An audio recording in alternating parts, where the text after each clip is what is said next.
आपसे बड़ी खुली बात करने हम सब आए हैं। हम आज का इंतजार इसलिए कर रहे थे क्योंकि आपको बहला के फुसला के किसी जो हमारे यहाँ का पूर्व विधायक था तो उसको ये बात समझ नहीं आ रही थी वो पूर्व हो चुका है। जनता ने आप सबने उसको नकार दिया है। बहरोड के यहाँ पर भी जब चुनाव के अंदर चाहे वो राजस्थान का चुनाव हो चाहे वो केंद्र का चुनाव हो, उन दोनों चुनावों के अंदर आपने शहर से भी और बहरोड के अंदर भी अच्छी तरह भारतीय जनता पार्टी को जिताया है।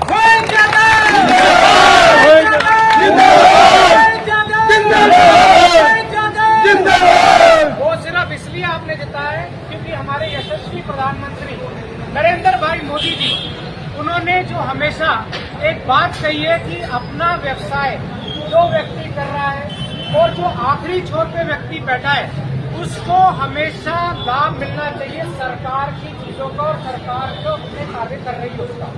लेकिन कुछ लोग हैं जो उसके अंदर राजनीति इन्वॉल्व कर लेते हैं और कुछ लोग हैं जो इसको गंदा कर देते हैं और आप लोगों का फायदा उठाने के लिए और आप लोगों की बिना परवाह करते हुए ऐसी बातें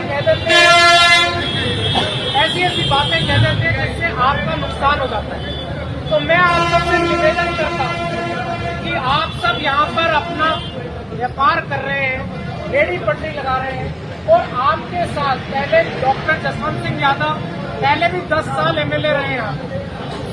10 साल एमएलए रहे ना, आज तक किसी भी व्यक्ति को उस 10 साल के पीरियड में या फिर जब भी भारतीय जनता पार्टी कभी भी परेशान नहीं। और मेरे को ये याद है जब यहाँ पर पहले कोई भी रेडी नहीं लगती थी और उस समय डॉक्टर जसवंत सिंह यादव जी ने यहाँ पर जगह आवंटन करा के और ये बोला था कि उनको जगह होनी चाहिए कि वो अपना व्यापार कर सके, अपना लोगों का। और ये मैं आपको खुले और बड़ी ट्रांसपेरेंटली आपको ये बात बता रहा हूँ।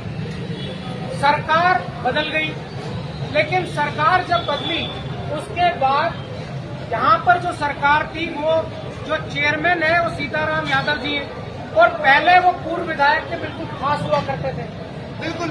और अब उन्होंने बोला कि ये तो हमेशा भ्रष्टाचार की बात करता है और हमेशा पैसे लूटने की बात करता है, तो इसका मेरे को साथ छोड़ देना चाहिए और लोगों के हित में भारतीय जनता पार्टी को ज्वाइन कर देना चाहिए। तो उन्होंने भारतीय जनता पार्टी को ज्वाइन किया और उसके बाद उन्होंने हमें ये बताया कि इसके जितने भी पुराने ठेकेदार थे जिनको ठेका मिला हुआ था, हमेशा जो उल्टे सीधे काम करने में विश्वास रखते थे और ये लोगों से भ्रष्टाचार के जरिए पैसा उगाने के अंदर लगे रहते थे। आपकी रेहड़ी पटरी से फ्री के अंदर वो सब्जियां उठा के ले जाते थे। यहाँ पर मेरे को आप ही के समक्ष लोगों ने बताया कि एक मार्केट है वो आता है और दादागिरी करके आपसे सामान ले जाता है। तो ऐसे ऐसे बहुत सारे किस्से थे।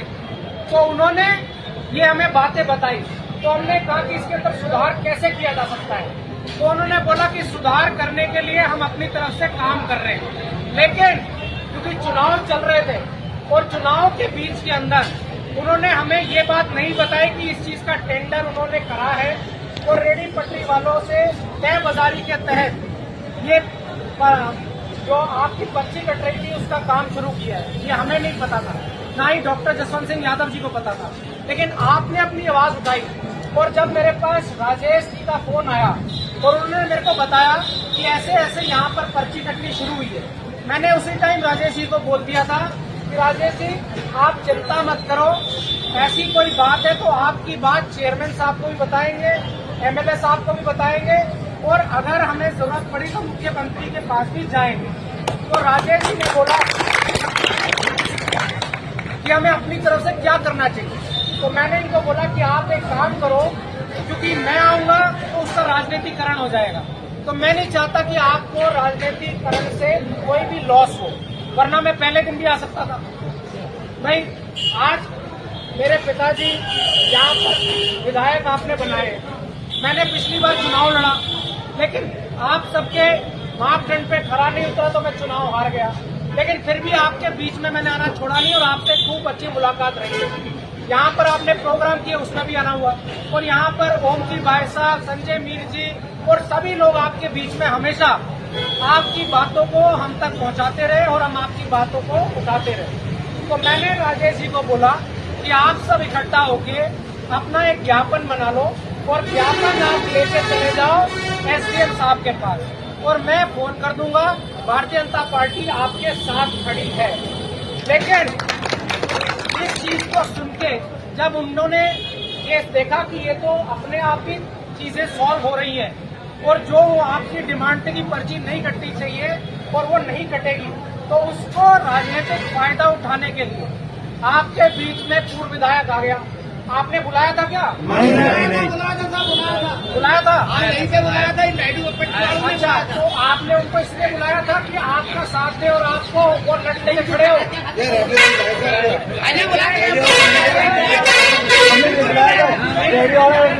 किसी ने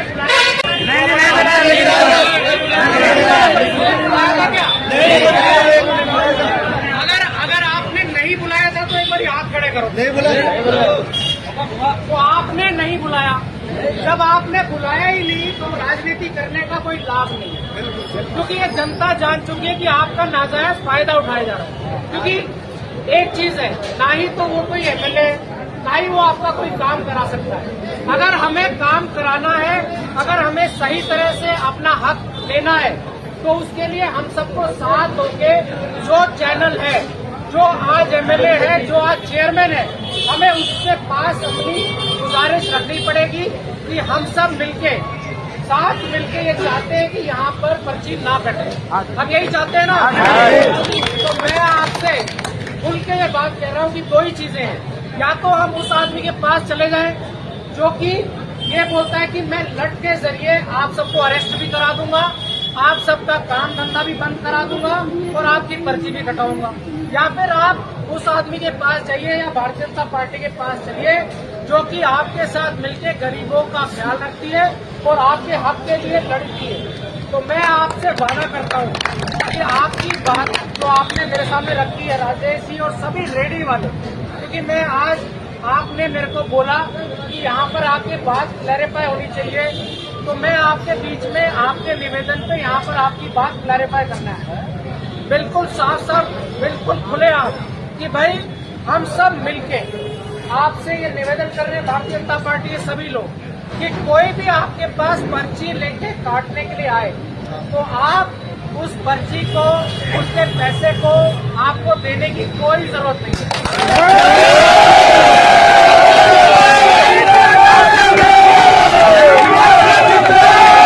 और साथ ही अगर कोई आता है बोलता है कि मेरा तो ठेका मिल गया मेरे, जो कि तय बाजारी के अंदर यहाँ पर नगर परिषद ने दिया होगा, तो उसके लिए भी मैं उसको भी निवेदन करता हूँ कि वो भी मेरे पास आ जाए, भारतीय जनता पार्टी के पास आ जाए, उसका भी लॉस ना हो और आप सबको भी पैसा ना देना पड़े।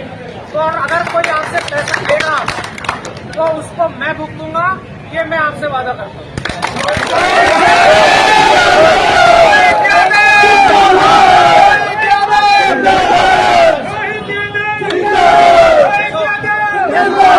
आज वैसे भी सरकार की छुट्टी थी और आज हमें ये भी इंतजार था कि कौन लट वाला आता है, फिर हम उसको भी देख लें, क्योंकि ये चीजें लट से नहीं होती, ये चीजें संवाद से होती है, ये चीजें बात करके होती है। लट के अंदर ना हम कमजोर है, ना भारतीय जनता पार्टी या कोई भी कार्यकर्ता कमजोर है। अगर कोई यहाँ पर आके आपको परेशान करता है और आपको बोलता है कि मैं तो लट के जरिए आपका शोषण करूंगा, तो उसके अंदर भारतीय जनता पार्टी आपके साथ खड़ी है। यहाँ पर आप आपसे मैं ये भी निवेदन करता हूँ कि जो भी आपके बीच में ये सामाजिक तत्व है, क्योंकि क्या है कि कुछ लोग भेड़ की खाल में भेड़िए जो आपका शोषण करके और आपको बदनाम कर रहे हैं, चोरी चकारी में लगे हुए हैं, उनको आप लोग ही आइडेंटिफाई करके आप पुलिस को बता सकते हैं, जिससे कि आपका नाम बदनाम हो। तो मैं आपसे निवेदन करता हूं कि उसके अंदर आप एक साथ होके, एकजुट होके, भारतीय जनता पार्टी भी आपके साथ खड़ी है और ये हम आपका शोषण नहीं होने देंगे। और आपसे फिर कहता हूं, किसी भी व्यक्ति को आपको कोई भी पर्ची का पैसा, जो उगाई का पैसा लेने की जरूरत नहीं है।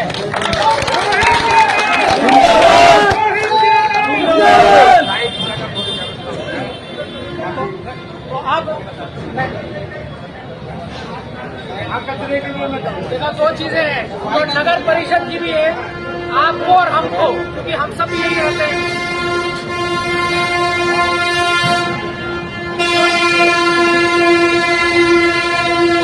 जो यहाँ पे लोग खरीदारी करने आते हैं, उनकी सहूलियत के लिए भी, आपकी सहूलियत के लिए भी, और एक वातावरण अच्छा रहे उसके लिए भी आप सबसे निवेदन है, कचरे को एक जगह कचरा पात्र में डालें, जिससे कि नगर परिषद को भी आसानी हो कि वो यहाँ से कचरा उठा के ले जा सके।